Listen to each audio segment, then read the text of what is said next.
down 5. Bryant goes to work. Bryant the drive. Oh! Kobe Bryant on a rack attack. Posey will defend. Oh!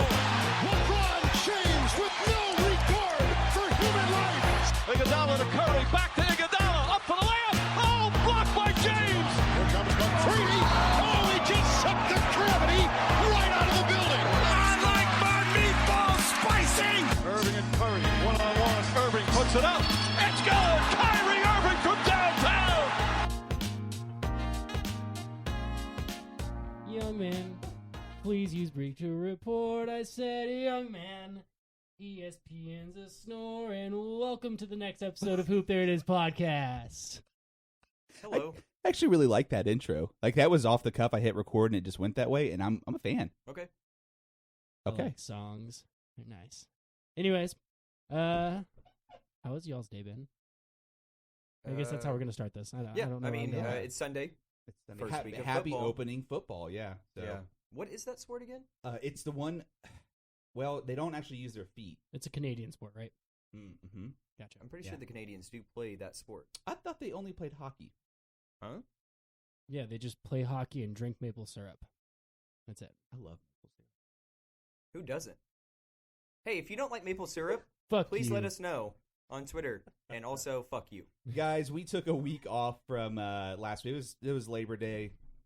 I was supposed to be out of town. Then I wasn't out of town. Then I just didn't want to record. And sometimes you have to take breaks in life. What? Also, we did Wait, not is know this- what we were going to talk about. We had no clue. No clue. No clue at all. And we're a little bit further into basketball right now for the World Cup of Basketball. We're going to talk about that. But if you could, take one moment, if you're listening to this show, give us a 5-star slam dunk rating and review. Okay, so TJ does. doesn't want you to give us a 5-star review. Got it. That is correct. I do, Joe. Yeah, I'd like 5 All stars. right, sounds like we win. 4 seems like a little low. I actually asked someone. 3 is out of the I was question. working last night. I asked somebody to give us a 1-star review. They were talking shit about our podcast. I can't remember who it was. Wait, was it real shit talk? Yeah. Was it Kumi? No. No. Was it Sam? I can't remember. He's No. a Libra. Oh, he is a Libra. Mm-hmm. I don't think anybody but Sam would get that joke. And luckily, he's 50% of our audience. So, Hey. Well, we hope you guys missed us. We're probably not going to be taking any breaks anytime soon, but TJ wants to talk about basketball, World Cup basketball, so he will be leading this episode. Hello. Don't get nervous, bud. I'm very nervous. You can do it. I need another Truly. Truly. That's my line. I think that's worse than the 5-star dunk review thing. No, it's not. Okay, It it's is. way better. No. Okay, this episode is not going to be about whether this is better or not, but it is better. Okay, gotcha. Anyways, so since we have recorded last, USA basketball has been. We were a little wrong, man. You and I. We were like, How we so? expected them to be overwhelming favorites. We thought they'd be fine. We also talked about this before. A bunch of we thought they would be fine, but that was at the time when not everyone left. everyone had dropped out. Although they do have a decent squad.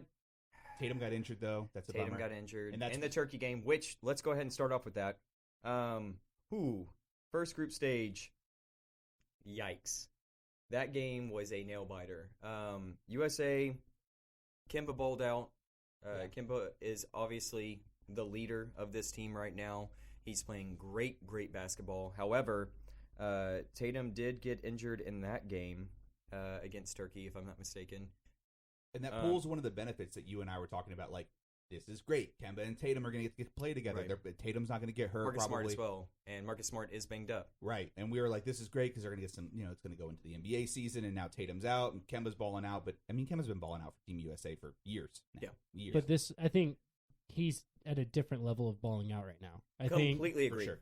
Yeah. because there's nobody else to kind of detract from him having the ball. Right. And so he's got he a has to decent be grip. the leader. He right. has to. Because who else is going to be one? The only other person I think that's kind of leading right now is Chris Middleton. And But Chris Middleton's not a leader guy, though. He's not a leader he's guy, but I Robin. mean, like, points and his talent is helping lead the team. Oh, you mean like his Agreed. on the court play can help lead? Yeah. Well, I mean, but yeah, if you're going to go back and say, like, leadership, then yeah, it's Kemba all the way, which I think is a really good sign of what we talked about earlier and having Kemba with the Celtics now, that this is going to be Kemba's year, Yep. I think. I think he's getting great experience with this tournament, being able to go into a new team with Boston expectations are going to be high because it's Boston, and he's going to be able to be that leader and honestly be the leader that Kyrie never was for that team. Right. And you're like, the Right? nice thing is he's getting to deal with some adversity right now with the injuries, people flocking. Exactly. So, and exactly. them not being as good as they should be. They're still the favorites to win, according to Vegas. It's them and like a slight favorite over Serbia,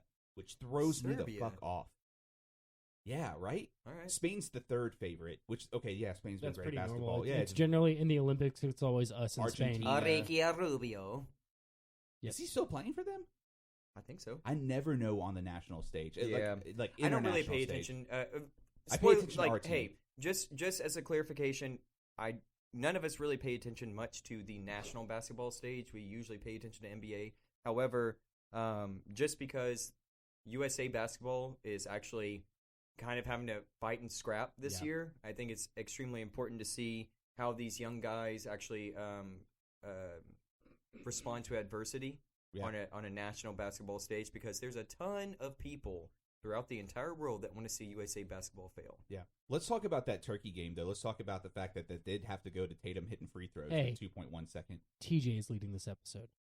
It's just a Yeah. natural thing. I'm sorry. Go ahead. Would How you like? dare you? Okay, we'll start. How with dare you? Anthony back at it again. Flex.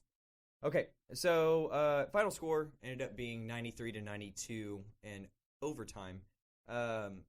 Jason Tatum made a couple of free throws with 0.1 seconds left in regulation to get it to overtime, and then Chris Middleton ended up wrapping it up with free throws as well. Turkey put up a great fight. Right. They were crisp. They were on their game.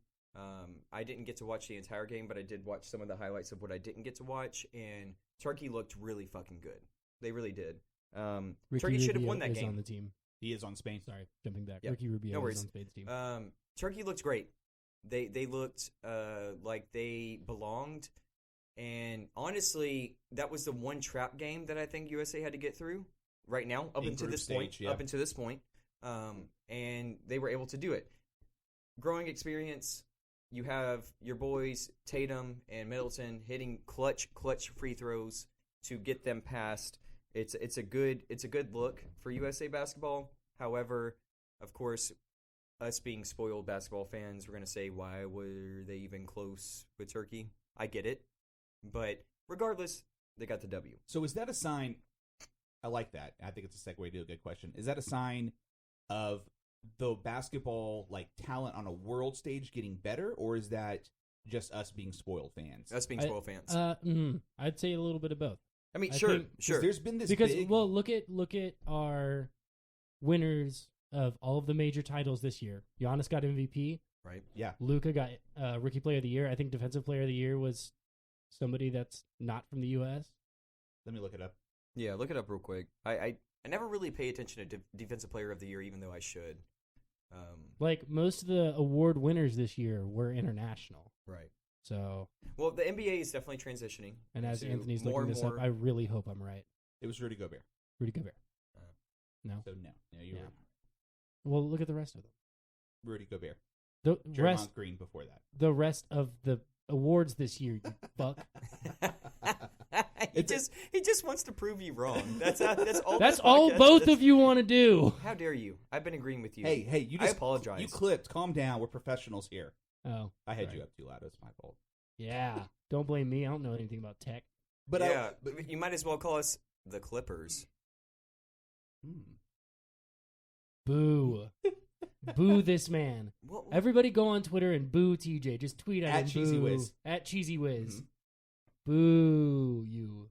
So anyway, go on with what you're boo you. Go on. You were saying that it's a sign because the awards have gone on and there are like other players that are playing and doing well in the NBA. It's a sign of the basketball, like basketball finally like getting its reach because they've been reaching out. The NBA like Adam Silver really was the one that really pushed that hard, right? Like getting basketball bigger on a global stage. I fucking love Adam Silver.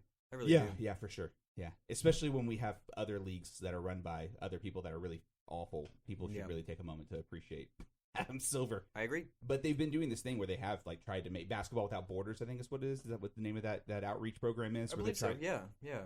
And it's such an accessible sport to play too. This is a different topic from where we were, but you can pick up a ball and have a freaking trash can. You can play basketball. Sure. So hopefully that's a sign that it's getting better. I love that Serbia's in the favorites. I think it's awesome. Yeah, I agree. I hate that we were close to Turkey because we have too much talent for that. I Javert, thought how do you Greek feel about the game against Turkey? Not great. Really? I mean, we did as I know you- good as I I- thought we would be doing against the other teams. We fucking smoked Japan. Yes. We What did good was it, against 98-45? Yeah, we did good against the Czech Republic. A little too close for Turkey, and then what was our other game? Greece, yesterday. Greece. We beat Greece, which I'm a little surprised by. There's some drama with that Greece game. There was, but there was a lot of like, everybody was like, "Man, Giannis is gonna fuck us up." Like, Right. Yeah. I Right. for sure thought Giannis was going to probably kill us a little bit, yeah. even if it was just him and a bunch of other dudes. Well, So why don't you talk about that drama? Yeah, let's talk about that drama. We had Donovan Mitchell had a great game. Kemba once again had another great game. However, there was drama in the latter part of the game with Giannis's little brother with a very, very hard foul on Harrison Barnes. Caused him, I think, and I didn't actually get to see the highlight, but I did read it on Twitter that he kind of pushed him in midair. Harrison Barnes actually fell on his stomach. And so, hard foul. All the USA players were like, okay, we understand hard foul. Tempers flare up. We get it. You're getting your ass beat because we did beat that ass against Greece. Yeah. 69-53.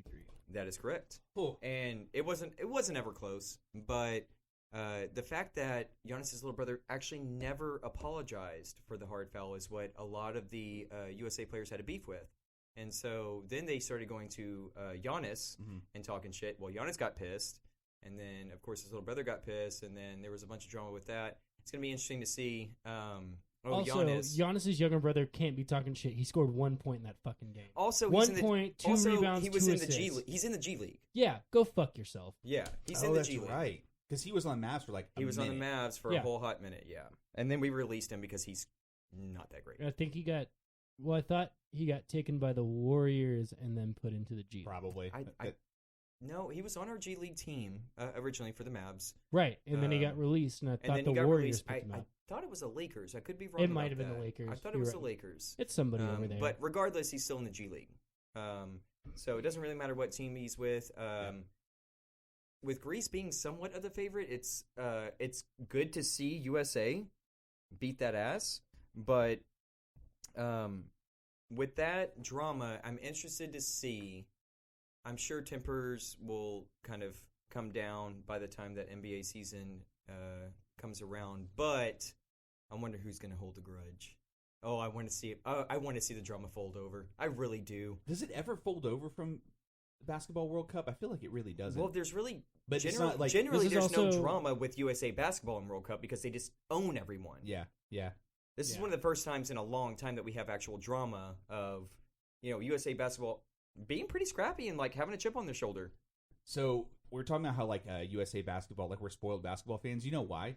Brian Windhorst wrote an article, which if you don't read Brian Windhorst, by the way, he's like one of the best basketball beat writers. He also like followed LeBron for a long time. I think he's a LeBron guy. Follows him around, knows a lot Of about course him. you like him.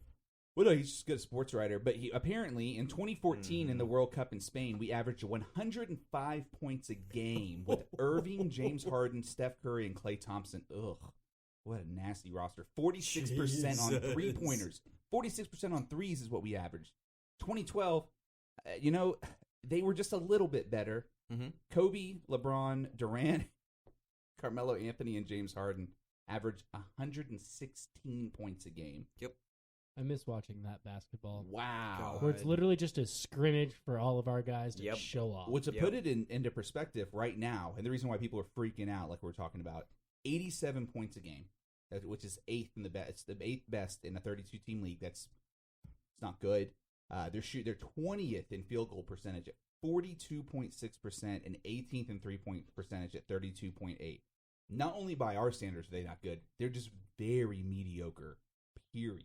On the world stage, it's a little woeful. It's a little bad. We should be favored against Brazil, but I don't know what the outlook looks like from there. Where we're looking at group leaders. I don't know if you can see any of that stuff. But it'll be interesting because eventually we're gonna have to face a Serbia and a Spain, and if they're favored like that, Spain scores a lot of points. That's like a historical